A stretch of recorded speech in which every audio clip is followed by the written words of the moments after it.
저는 예전에 심각하게 폭식을 하게 되었던 때는 이 술을 마셨을 때였어요. 이 기름진 치킨이나 삼겹살 같은 음식을 먹고 나서도 2차를 가면 또 고칼로리 안주를 시켜서 먹고요. 마지막엔 속이 허한 느낌을 달래려고 해장국을 먹었어요. 해장국을 안 먹더라도 편의점 가서 크림빵이나 아이스크림 같은 음식을 꼭 사 먹기도 했었고요. 다음날 아침에 일어나면 밤새 먹은 음식이 소화가 안 돼서 이 속이 더부룩하고 불편한데 무언가 또 먹고 싶어서 돈가스나 햄버거 같은 음식을 먹었었죠. 이 탄수화물 중독이었어요. 그렇게 심각하게 탄수화물 중독, 음식 중독이었던 제가 어떻게 그 중독에서 빠져나왔었는지 이야기를 해드릴 거예요. 저는 도파민을 역이용했어요.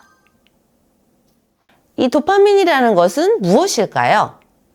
대부분 한 번쯤은 들어보셨을 거예요.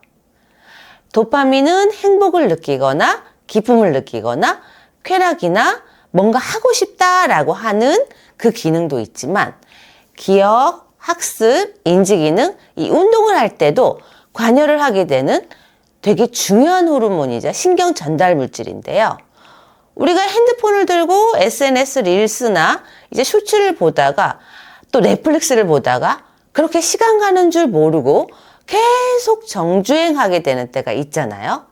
이 도파민의 자극으로 쾌락을 느끼기 때문입니다. 그래서 쉬는 날 아침 눈을 뜨고 이 몸도 피곤하고 좀 더 쉬고 싶고 한데 밤새 카톡 온 것은 없는지 핸드폰을 확인하고 인스타나 유튜브를 열었다가 내 호기심을 자극하는 영상이나 사진을 시작으로 그냥 한두 시간을 후딱 흘려보내게 됩니다. 바로 이것이 도파민 중독입니다. 이 도파민은 인간의 뇌에 있는 화학물질로 강박적 행동을 유발하도록 정교하게 만들어졌다고 합니다.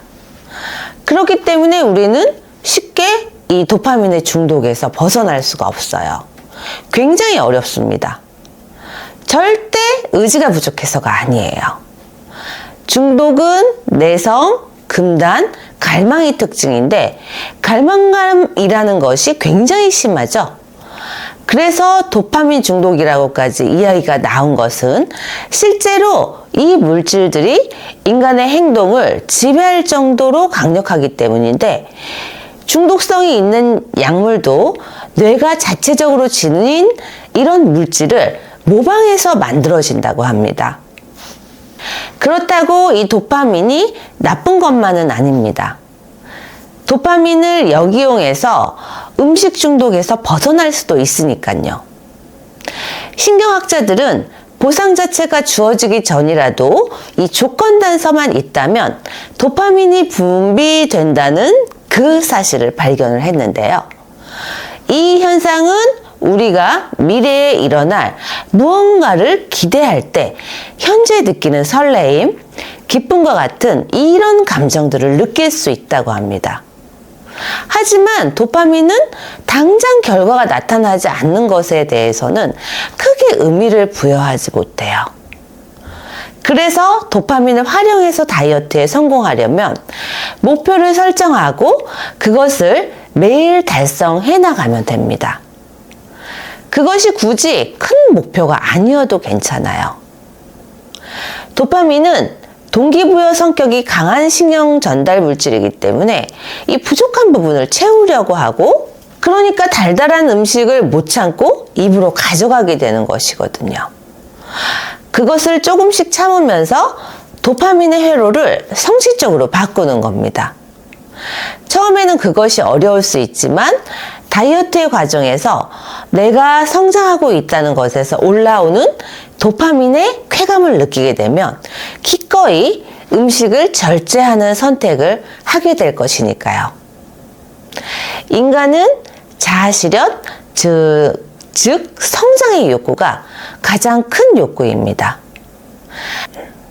매슬로우의 욕구 5단계를 보면 피라미드로 가장 하단에 위치한 1단계가 생리적인 욕구로 인간 생존에 필수적인 기본적인 욕구들입니다.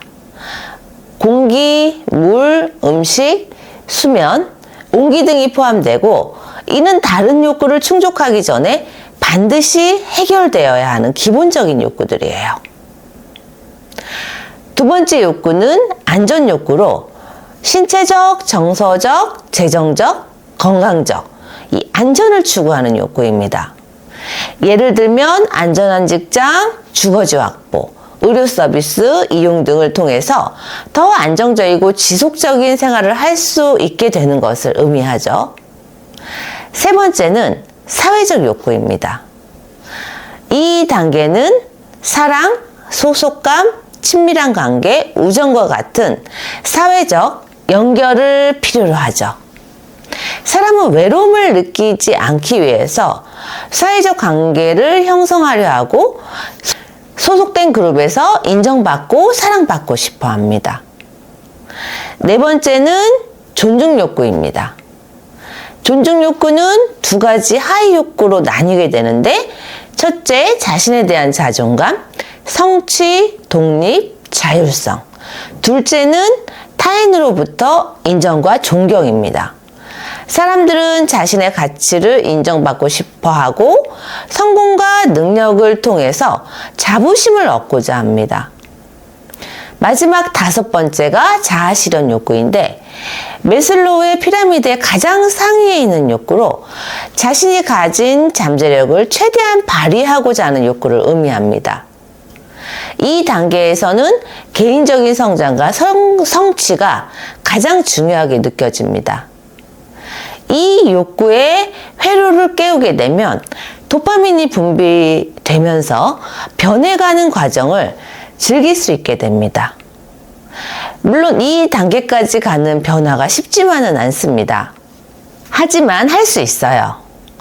변화는 정말 간절하거나 조금씩 서서히 해나가게 되면 그것이 새로운 습관으로 자리를 잡기 때문에 어느새 음식 양을 줄이고 몸에 좋은 음식들을 먹게 되니까요. 처음부터 의욕에 불타올라서 음식을 참거나 끼니 때마다 샐러드를 드시면 안 되고요. 처음은 하루에 한 끼만 샐러드를 먹겠다라든가 라면은 일주일에 한 번만 먹겠다라든가 이런 식으로 내가 어렵지 않게 할 수 있는 기준점을 만들어서 해보시는 것이 좋아요. 막상 해보면 할만하거든요. 패스트푸드, 빵, 떡, 라면, 햄버거만 맛있는 게 아니란 걸 알게 돼요. 우리 몸에 좋은 본연의 음식의 입맛을 알게 되면서 안 좋은 음식들의 중독에서 벗어나지고 이 컨디션이 좋아지고 머리가 맑아지는 것을 느끼실 거예요. 그것이 좋다고 느껴지면 그때부터 이 다이어트에 성공할 확률은 엄청나게 높아집니다. 이제 어떻게 도파민을 활용해서 다이어트에 성공할지 감이 좀 잡히시나요? 그렇다면 오늘 점심은 면 요리나 패스트푸드 말고 한식을 드셔보세요. 반찬도 야채나 나물류부터 드셔보시고요.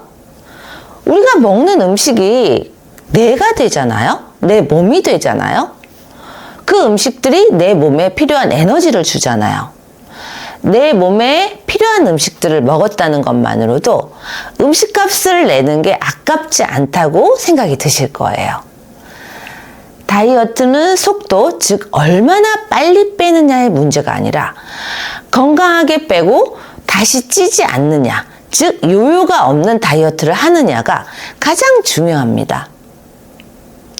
진정으로 다이어트가 하고 싶으시다면 오늘 이 영상을 보시고 잘 활용을 해보시면 분명히 도움이 되실 거예요.